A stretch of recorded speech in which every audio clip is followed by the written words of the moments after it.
சித்தர் பூமியாய் சிவலயம் காட்டும் அண்ணாமலையே போற்றி. சிவ ஓம் நம சிவாய. பக்தர் நெஞ்சினை சிவமயமாக்கும் சிவபெருமானே போற்றி. ஹர ஓம் நம சிவாய.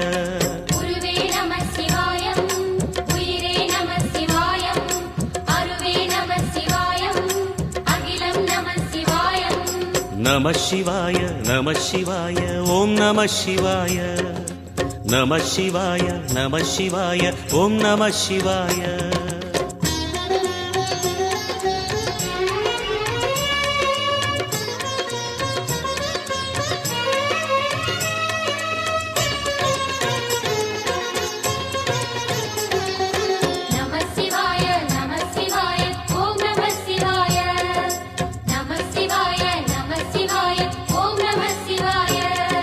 அன்னை உமைக்கு இடமாய் உடலில் ஆலை